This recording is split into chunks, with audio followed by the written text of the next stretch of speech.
চট্টগ্রাম আকবরশাহ থানা বিএনপি ও জেএএম ফাউন্ডেশনের যৌথ উদ্যোগে পবিত্র মাহে রমজান উপলক্ষে ২ শতাধিক মানুষের মাঝে ইফতার সামগ্রী বিতরণ অনুষ্ঠিত।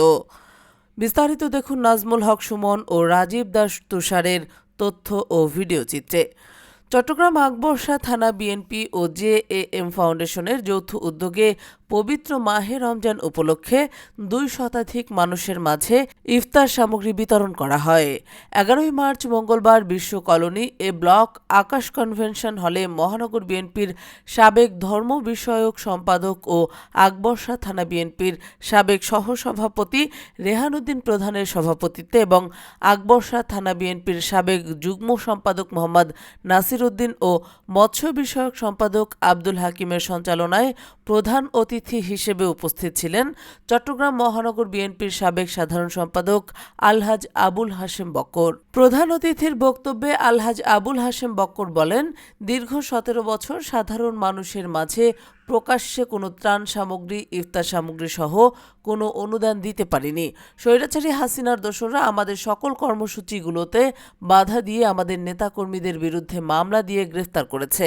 অসহায় মানুষের অনুদানে বাধা সৃষ্টি করেছিল বলেই সবাই অনুদান থেকে বঞ্চিত হয়েছিল।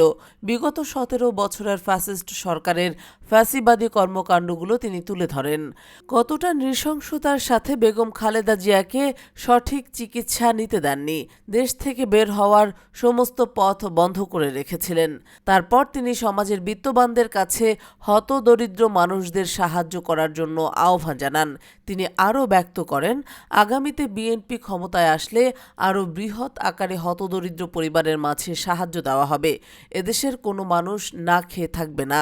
প্রধান বক্তা হিসেবে উপস্থিত ছিলেন চট্টগ্রাম উত্তর জেলার সাবেক স্বেচ্ছাসেবক দল আহ্বায়ক জনাব মোহাম্মদ মোরসালিন।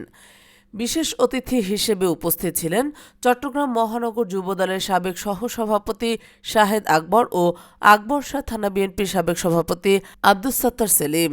বিশেষ অতিথি হিসেবে আরও উপস্থিত ছিলেন চট্টগ্রাম মহানগর সাবেক যুবদল নেতা আমিনুল্লাহ, আকবরশাহ থানা বিএনপির সাবেক যুগ্ম সাধারণ সম্পাদক আব্দুর রহমান সজল ও সাবেক সহসভাপতি আব্দুর রহমান খান, আকবরশাহ থানা সাবেক বিএনপির নেতা মোহাম্মদ গোলাপ, আকবরশাহ থানা সাবেক যুবদলের সদস্য সচিব শেখ মোহাম্মদ সেলিম, আকবরশাহ থানা স্বেচ্ছাসেবক দলের আহ্বায়ক হাসান মাহমুদ, আকবরশাহ থানা সাবেক যুবদলের সদস্য সচিব ইলিয়াস খান, যুবদলের যুগ্ম আহ্বায়ক মোহাম্মদ ওয়াসিম, সাবেক বিএনপির নেতা কুরবান আলী ভুট্টো, সাইফুল ইসলাম মামুন, স্বেচ্ছাসেবক দলের যুগ্ম সম্পাদক নাসির উদ্দিন সোহেল, থানা বিএনপির দপ্তর সম্পাদক গোলাম মাওলা পাভেল, ৯ নং উত্তর পাহাড়তলী ওয়ার্ড সাবেক বিএনপির নেতা আকবর আলী, সাবেক যুবদলের সাংগঠনিক সম্পাদক মোহাম্মদ জসিম, বিএনপির নেতা মোহাম্মদ বেলাল, যুবদল নেতা সাদ্দাম হোসেন, সুমন বড়ুয়া, স্বেচ্ছাসেবক দলের নেতা মোহাম্মদ রিপন, তোফায়েল আহমেদ, মোহাম্মদ শৈবাল, মহরম আলী প্রমুখ।